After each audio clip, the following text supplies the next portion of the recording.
जो जातिवाद में बढ़ जाते हो, जब वोट देने जाना तो एक ही बात दिमाग लगा लेना, खाली अफगानिस्तान की स्थिति याद कर लेना, आपको पता चल जाएगा कि आपको वोट कहां देना है, मुहर कहां लगनी है। मैं किसी पार्टी विशेष का आदमी नहीं हूं, लेकिन मैं भारत का आदमी हूं और मुझे इतना तो पता ही है कि भारत किन हाथों में सुरक्षित है।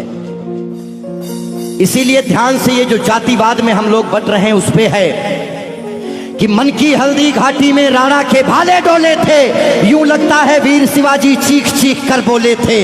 पुरखों का बलिदान घास की रोटी तक शर्मिंदा है, कट गई जंग में राणा की बोटी बोटी शर्मिंदा है। खुद अपनी पहचान मिटा दी कायर भूखे पेटों ने, जो टोपी जालीदार पहन ली हिंदू माँ के बेटों ने। और सर पर लानत, तालियां नहीं, सुनिए पूरी बात, कि मन की हल्दी घाटी में राणा के भाले डोले थे, यूं लगता है वीर शिवाजी चीख चीख कर बोले थे। पुरखों का बलिदान घास की रोटी भी शर्मिंदा है, कट गई जंग में राणा की बोटी बोटी शर्मिंदा है। खुद अपनी पहचान मिटा दी कायर भूखे पेटों ने, जो टोपी जालीदार पहन ली हिंदू माँ के बेटों ने। सर पर लानत वाली छत से फिर खुला ठिकाना अच्छा था, टोपी गोल पहनने से तो मर जाना ही अच्छा था। मथुरा अवधपुरी घायल है, काशी घिर गई कराहों से, यदकुल गठबंधन कर बैठा कातिल नादिर शाहों से। मुंह से आह तलक ना निकली धर्म ध्वजा के फटने से, कब तुमने आंसू छलकाए गौ माता के कटने पे। हिंदुस्तान के लोगों जागो, कब तुमने आंसू छलकाए गौ माता के कटने पे। जागे नहीं अगर आज हम, तो ये प्रश्न पीढ़ियां पूछेंगी। हमारे पास दो ही ऑप्शन है, या तो हम अपनी आने वाली पीढ़ियों के लिए चेतावनी बन जाएं या मिसाल बन जाएं। ना हम कश्मीरी पंडितों को भूलेंगे और ना राम भक्तों पे गोलियां चलाने वाले को भूलेंगे। ये वही भारत है, ध्यान रखिएगा। किसी बहकावे में नहीं आना है कि कब तुमने आंसू छलकाए गौ माता के कटने पे, और जागे नहीं अगर हम, तो ये प्रश्न पीढ़ियां पूछेंगी।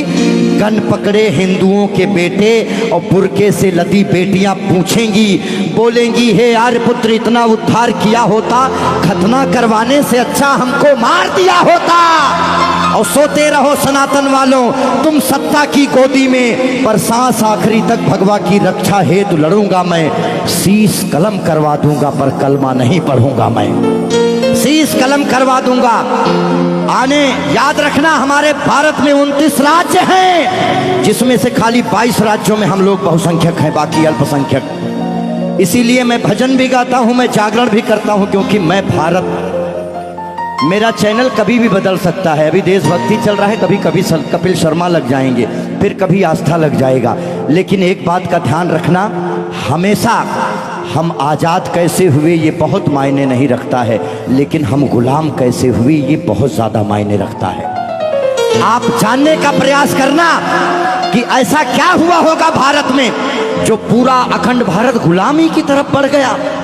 इस देश में जिनको चोर कहना था, जो मुगल भारत को लूटने आए, चाहे वो गजनी रहा हो, चाहे वो औरंगजेब, महान अकबर जिसको जिल्ले इलाही कहा गया, जिल्ले इलाही खुदा की परछाई को कहते हैं। और जो भारत के लोग अकबर को महान बताते हैं, जिल्ले इलाही शहंशाह अकबर, जिल्ले इलाही खुदा की परछाई को कहता है। ये कौन सा जिल्ले इलाही है जो दिल्ली में महिलाओं की मंडियां लगाता है, महिलाओं की खरीदी फरोश करता है? इतनी काली परछाई कौन से जिल्ले इलाही की हो सकती है?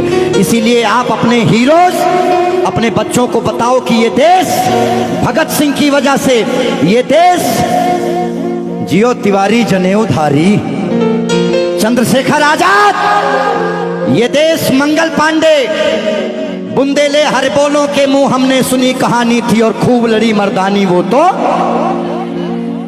हमारे यहाँ महिलाएं घूंघट करती हैं क्योंकि यहाँ लुटेरे आए भारत में, लूटे, डोलियां लूटे, महिलाओं के साथ दुराचार किए, जिसकी वजह से उन्हें पर्दे में रखा जाने लगा। भारत के लोगों, 2022 का चुनाव आपके सर पे है। मोहर लगाने से पहले सोच लेना कि भारत वाकई में किन हाथों में महफूज है, बाकी आगे आपकी मर्जी। बोलिए भारत माता की। आइए, रोक दो भाई, इतना काफी है।